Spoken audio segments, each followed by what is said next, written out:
Xiaomi pristatė du naujus telefono modelius, tai yra Xiaomi 13T ir Xiaomi 13T Pro. Jie turi kelis esminius skirtumus, bet turi labai daug panašumų. Todėl šiame video mes aptarsime tuos panašumus ir kokie tie esminiai skirtumai. Tai aš esu Mindaugas ir judam į video. Pradėkim nuo ekranų. Abu telefonai turi aukštos raiškos AMOLED ekranus, kurie abu palaiko Dolby Vision ir HDR10+ technologijas. Xiaomi 13T telefonų serija turi, kaip jie vadina, Pro HDR funkciją, tai reiškia, kad telefonas atskiria, kur yra ne HDR sritis ir jas patamsina. Jei nelabai buvo aišku, ką aš pasakiau, tai vienu sakiniu telefonai geriau atkuria HDR vaizdą. Abiejų telefonų ekrano atkūrimo dažnis yra iki 144 Hz ir jie turi daugiapakopį ekrano atkūrimo dažnį. Tai reiškia, kad ekranas prisitaiko prie to, kokį turinį jūs naudojat. Jeigu, pavyzdžiui, žaidžiate žaidimus su telefonu, tai atkūrimo dažnis paaukštėja net iki 144 Hz, kad visi judesiai būtų daug sklandesni nei, pavyzdžiui, tiesiog skaitant kažkokį stacionarų dokumentą. Ir žinoma, toks prisitaikantis ekranas padeda taupyti baterijos energiją. Abu telefonai turi Gorilla Glass 5 stiklą, kad reikėtų mažiau pergyventi dėl dūžių ir susibraižymų. Žinoma, aš visą laiką rekomenduoju užsiklijuoti stikliuką, kad jau būtume tikrai apsaugoti nuo visų dūžių ir tai gali padaryti mobili prekyba salono darbuotojai. Jeigu ten įsigysit, nemokamai jums užklijuos stikliuką. Ir taip pat telefonai yra atsparūs dulkėm ir vandeniui. Pirmas skirtumas tarp telefonų tai yra procesorius ir jau pavadinimas išduoda, kad Pro versija jį turi galingesnį.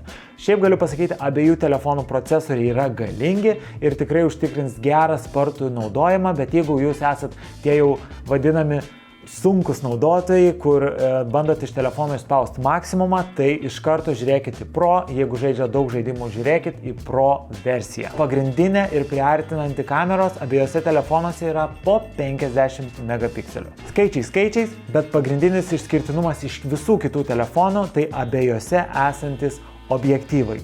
Ir jie yra sukurti bendradarbiaujant su Leica, kuri gamina labai aukštos klasės kameras ir objektyvus. Bendradarbiaujant su Leica, jie sudėjo savo objektyvus į telefoną ir dabar šios kameros atkuria Leicos spalvų gamą. Jei domina telefoninė fotografija, žinokit, su abiem telefonais neprašausi. Tiek 13T Pro, tiek 13T tikrai užfiksuos labai gražius vaizdus.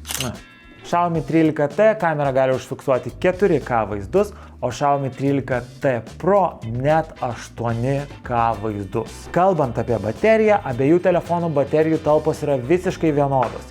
Skiriasi tik tai, koks pakrovėjas atkeliauja su kiekvienu telefonu.